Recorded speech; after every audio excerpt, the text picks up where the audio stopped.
I like how he compared Silva de Andrade to Lineker, because one thing that they share in common is they both load up. Everything Andrade throws is heavy build. Beautiful timing on that double leg. Yeah, outstanding. When he really lifted that right leg high, put it on his hip, but man, Andrade is strong. Look how quickly he gets his hips back under him to pop up. Continuously grown. You saw in his last fight against Matt Schnell, he looked absolutely fantastic on the ground with his transitions. Works very hard on his grappling. But you see in these scrambles, look for de Andrade to try to go under the legs of Rob Font. Rob looking for a guillotine here, and he's got a hold of the neck. He's under the chin. He's going to go for the high elbow here, and it's a great spot. He could trap the guy's hips against the fence, but he loses it. Good transition, though, in the scramble. Threw a good combination there. He missed with that head kick. I love that, though, when guys fight in the in-between phases of the sport. Sometimes that's an opportunity for guys to break and take a rest. Font uses it to strike. Good movement by Font. Notice how he's just getting just out of the way. Smooth. Nice uppercut and a beautiful knee as well. Good. Stop. Time. Go right there. Go right there. Fight. 2-minute drop. 2-minute drop.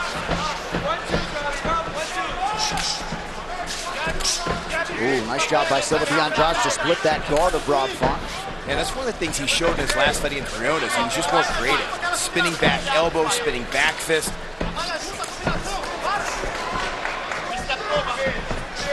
Ooh, caught him with that left. Yeah, that might have been his most significant strike of the fight. Important for Font not to let him gain his confidence back. You get someone on their heels, keep them there. Keep them reacting to you. Ooh. Counter knee is clean for Font. I tell you, Andrade landed a nice left hook there, but I'm impressed with Font's ability to roll with the punch and immediately counter. And Andrade just not having a whole lot of success fighting backwards right now. He's getting pushed around the octagon, constantly going second, eats a knee there. Now guillotine comes deep. Very little time left here. Wow. All right, second round here. Rob Font, Douglas Silva de Andrade, Brian Mark Delgrati, very urgent there after round one. Yeah, they didn't want him to do anything stupid. Say, look, you're so much better than him. Don't be silly. Don't force him. I mean, honestly, there's a translation, obviously, so you could get some of that stuff lost. The corner of de Andrade really gave him nothing. Well, he doesn't want to get sloppy because Andrade has some heat on everything he throws.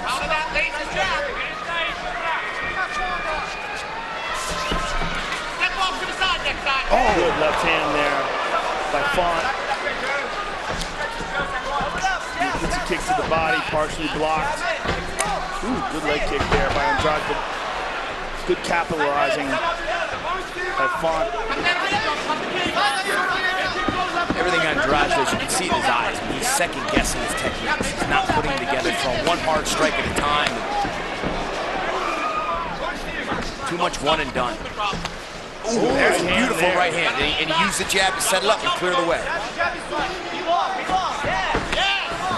Big right hand by Rob Font.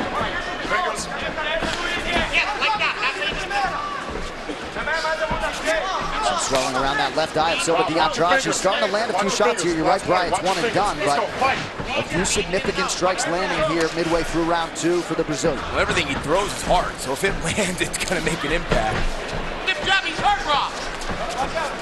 Mark Delgrati feels like they got him on the ropes. I don't know if Andrade is hurt, but you can definitely see the confidence draining out of him. Oh, now he's hurt. Hand right. No question about that. Nice knee to the body as well. Oh, the elbow, and I love that he goes to the body. Now the takedown for Rob Font. After the onslaught on the feet, just over a minute to go here, round two. De Andrade is still holding on to that neck. This leaves the opening for the Von Flue choke. Work on top. Silva de Andrade, not much of a submission threat, just one win by submission back in the day by rear naked choke. Be careful, be grounded. Font's got the chin cupped right now, and he's searching for it. If Andrade comes up sloppy, see if Font can work a guillotine. Still grounded. You heard the referee Mark Smith telling Rob Font that Douglas Silva de Andrade is still a grounded opponent. Oh, he's looking for the neck here. He gets slammed, but he's got the guillotine. He doesn't have a leg wrapped over the body, though. He got it. He got it. Beautiful. Rob Font breaking out on pay-per-view. Your winner by submission. And that is exactly what he needed here tonight. Ladies and gentlemen, referee Mark Smith has called a stop to this contest at 4 minutes, 36 seconds of round number 2. Declaring the winner by submission due to a guillotine choke, Rob Font. Well, Pettis will switch it up, southpaw to orthodox, and you see Miller opening up with that low leg kick, which he used to great success in the Dustin Poirier fight. Had Dustin really hurt with that low kick, and he goes to it over and over again here. And he doesn't just go to the thigh, he goes down by your calf and just kills the leg. And I like Miller attacking Anthony Pettis early, because you mentioned, Joe, during the walkout, there's no metric or stat for confidence, and if you can get aggressive and get some success with Anthony Pettis early, break his confidence, man, he's just not the same guy. And Anthony always likes to stand towards the open side of his opponents. If he's facing a southpaw, he likes the orthodox stance, the body's open to his body kick. Like standing southpaw against right-handed fighters. So let's see if he switches his stance and he eats another one of those low kicks.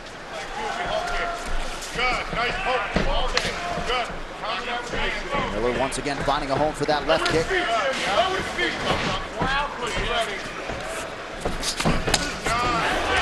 Beautiful kick by Pettis. Really nice counterflying knee. He hurt him. Miller covering up, yet still returning fire. Anyway, as he was covered up, though, Pettis was altering. He'd thrown the right hook instead of the straight, landed it twice. And he's mixing it up, going to the body as well.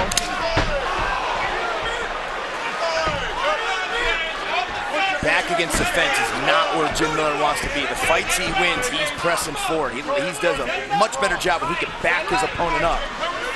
That straight right hand is beautiful by Pettis. He's not telegraphing it at all. He's just dropping it in there. And Dan Miller to our right, Jim Miller's brother, looks concerned. Boy, Pettis getting right out of range. He's nailing him and then watching Jim Miller whiff. Ooh, on the arms. And he goes straight down the middle with that front kick as well. He's really mixing it up. Showing that creativity that really highlighted his early career. And again, this isn't something, these aren't techniques that left him. That's just a thing of beauty right there. Spinning back fist. We wondered where his confidence was. It's obviously high right now. Miller somehow able to eat that spinning back fist without too much issue. You see some of the redness in that body area for Jim Miller. Oh, beautiful switch kick. And that's that Taekwondo background. Beautiful right hand counter lands for Anthony Pettis. We go under 30 seconds now to go round 1.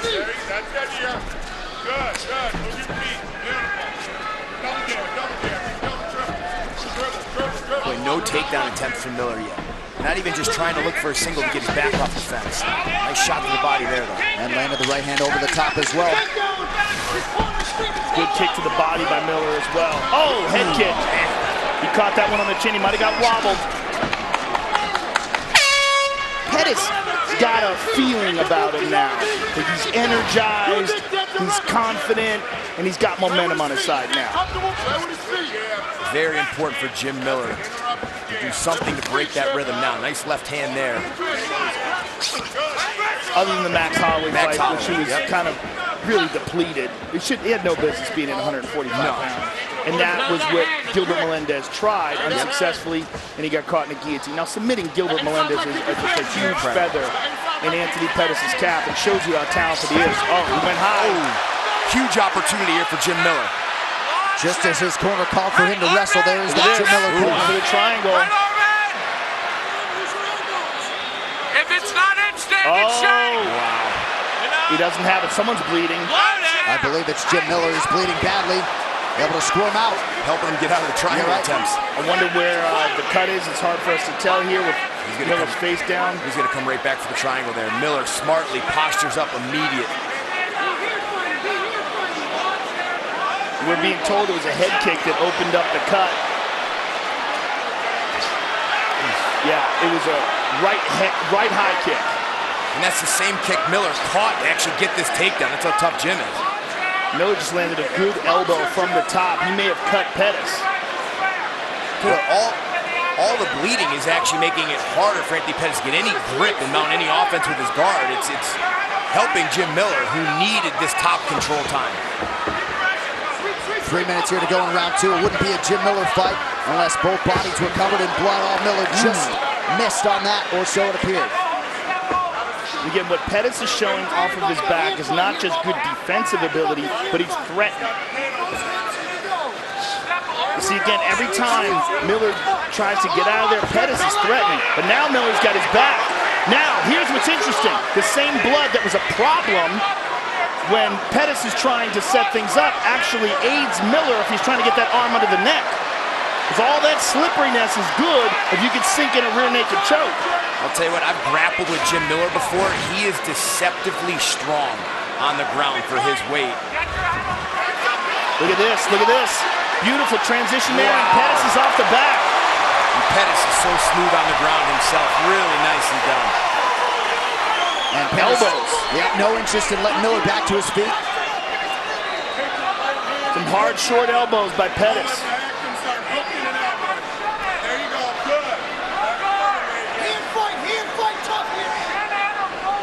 I look for Pettis to target that cut as well.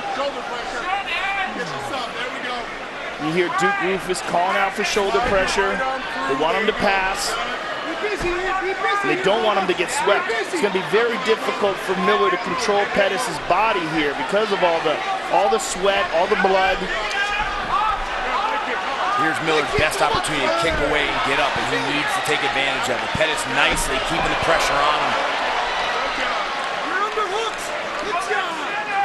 But Miller's having a hard time seeing right now. He's doing a good job neutralizing some of the ground and pound, but no threat whatsoever to dig for an underhook here, get to a hip, and try and get back to his feet. Hard elbow there by Pettis. And he's passing, moves to side control. Look at the mount now.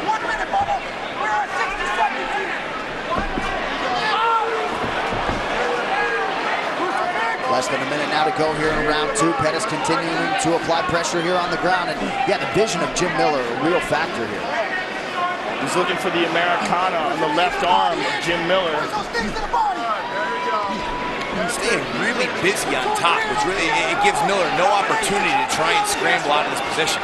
He's constantly on the defense, whether it's ground and pound or a sub-attack or a transition. Back. Miller got a little impatient there. He almost tried to pop up out of that and expose his neck. He's got to do this technically. Can't sleep on the grappling. And Miller back up to his feet. What a fight. And beautiful trip. Something we don't see that often from Anthony Pettis. Him looking for takedowns really highlights the work he's done with his wrestling coach, Israel Martinez. Outstanding final 2 minutes of the round for Anthony Showtime Pettis. I mean, he just abandoned that. There it is. Beautiful. I mean, it's such a painful kick. Oh, it's awful. And again, if Anthony can't put weight on that lead leg, it really limits a lot of his offense and may cause him to have to switch stances.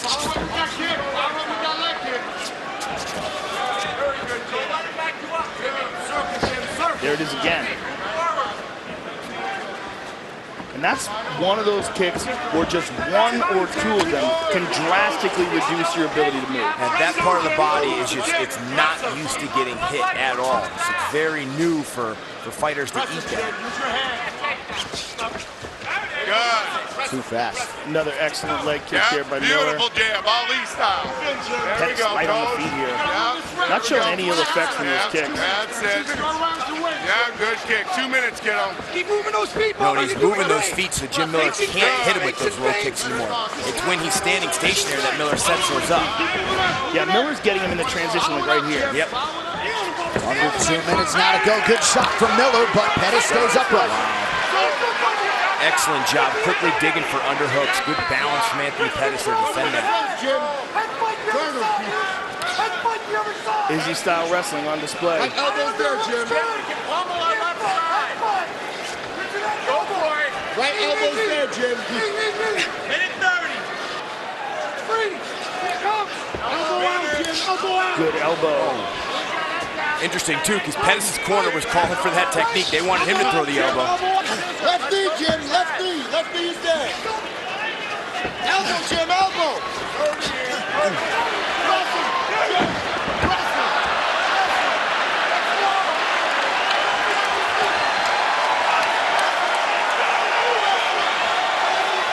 Crowd getting behind these athletes here in the waning seconds of this one. Little groin strike there. Pettis says, let's fight on.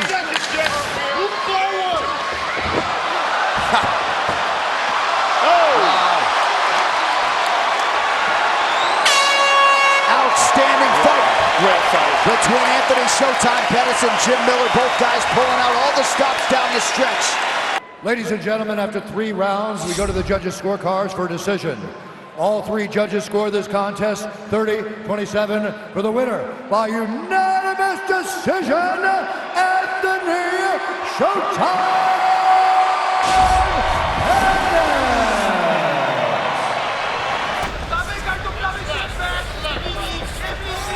By far, this is the best physical shape we've ever seen Curtis Blades in. He is much leaner than previous fights we've seen him. And Blades says he does keep the focus on himself largely, but focused on southpaw defense. That's good in the thigh, that's good. In advance of this one against Omiellanchuk. Interesting. Omiellanchuk was complaining about a low knee, but that one was low. Yeah, I mean, that's 100%. The other one went the inside of the thigh. Mark Goddard said it's good, and I guess Curtis Blades got a little confident. You tell me you're good. You tell me you're good. Let's go. Well explained there by Goddard. He takes away the dominant position from Blades.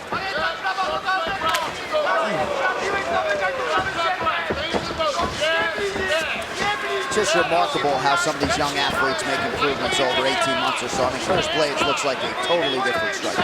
He's just an outstanding athlete. I mean, look at the horsepower that guy's carrying in his legs. Look at this, Omiellanchuk looking for the neck. And Blades got him up against the cage, which is where he said in the pre-fight videos that he wanted to get him. He wanted to control him, wear him out. As mixed martial arts becomes more popular, you're seeing higher and higher level wrestling coming out of these places that we don't traditionally know as wrestling heavy states or wrestling heavy countries.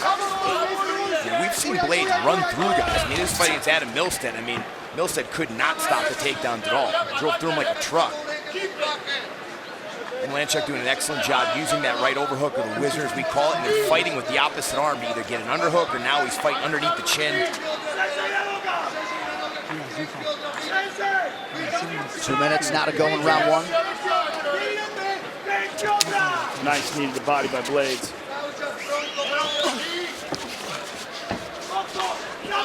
Blades is consistently looking for the takedown against the fence. He also has a very good power double that he showed off in that Ngannou fight. I think he'd be better off trying some of these takedowns in the open mat. Yeah, we're seeing really impressive takedown defense by Omiellanchuk. I mean, he knew what he was getting into coming into this fight, and he really is prepared well. Yeah, and this is an area where when he fought Leslie Olenek, I mean, he got taken down against the fence many, many times in that fight. Massive improvements, but he still has to create space, capitalize more, because with his back on the fence this much, typically judges are going to give this round to Curtis Blades. There's learning curves, and there's times where it slows them down. You've learned so much new stuff that you're thinking a little bit in there, and you're fighting a little bit slower. Again, good takedown defense. Really a forced attempt from Curtis Blades, not setting these up well.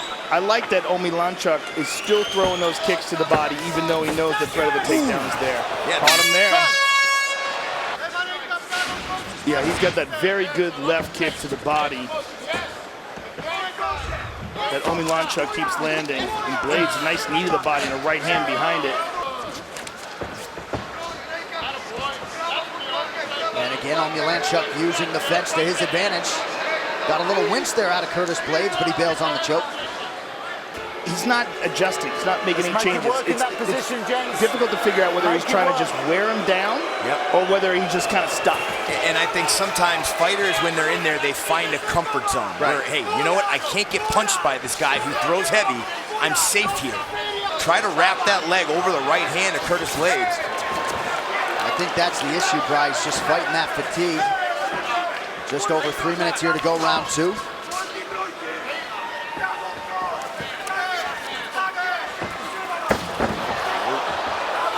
Good balance there from Olenek. Blades working off that jab, trying to close the distance here. Oh, nice knee. Again with a knee. Significant strikes, slightest of advantages for Poland's Omiellanchuk.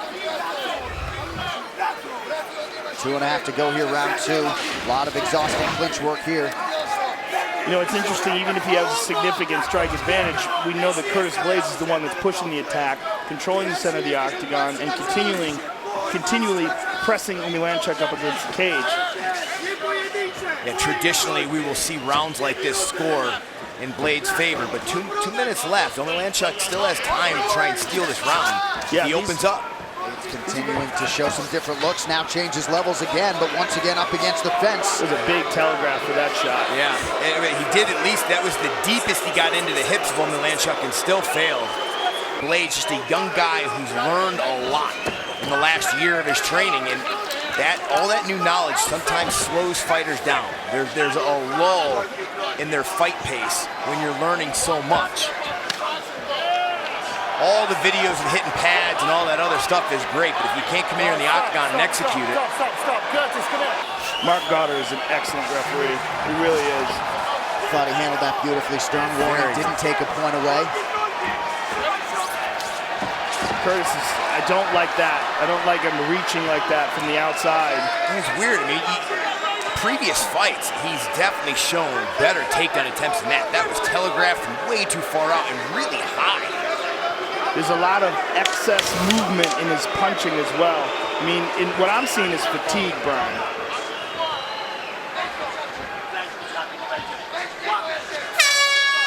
Telling him right now. I'm telling him, look, it's time to open up. The takedowns aren't there. You're longer.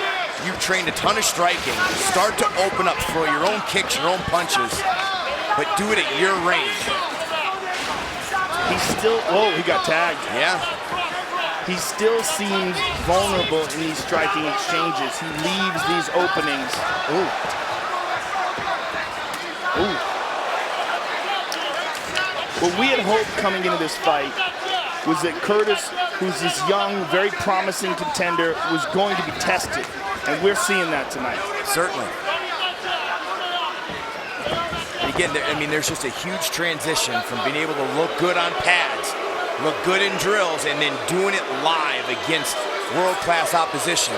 And sometimes you start to rack those successes up in your head, and it limits the rest of your offense. Ooh, I defended that takedown. Ooh, I defended that. Instead of focusing on your own offense. Here are the times now Omiellanchuk needs to let loose. When Blades throws one strike at a time, it takes him a while to get the hand back. I mean, it's kind of sloppy. There's holes there. Yeah. Yeah, agreed. And I'd like to see Omiellanchuk go to that body more. When the guy's this tired, you see Curtis Blades taking his big, deep breaths. Omiellanchuk has powerful shots. I'd like to see him go to that body. Don't just headhunt. Yeah, and especially with the body kick we saw earlier in the fight. 3 minutes now to go in this third and final round. Omiellanchuk able to land that right hand partially over the top. See how much he has left here to try to stage a rally. Blades appears to be the fresher fighter here late. Pretty significant mouse there under the right eye. Daniel Omiellanchuk, that jab won't help that. Nice jab. He's being smarter now, though. Yeah. He's not going in the pocket where he got tagged by Omiellanchuk earlier in the round. Why risk it? There's a kick to the body again by Omiellanchuk. If I was Omiellanchuk's coach, I'd be screaming for that kick. Yeah, body kick, even look for the high kick. Anything you can do, man, but he's got to land the home run right now.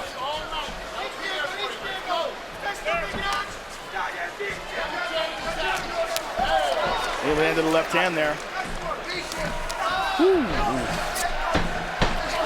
And Blades gets caught. You see those instincts to go for that takedown.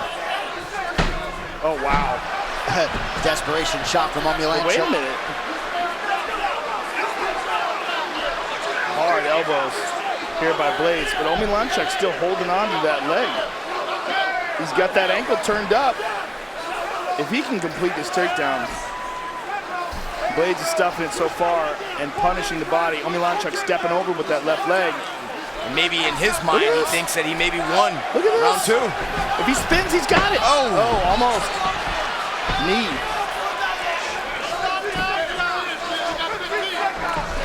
Whoa.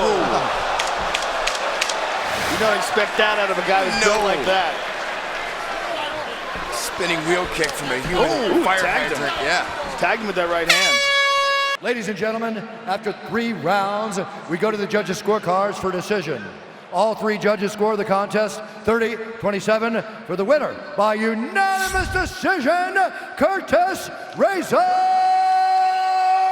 Blade.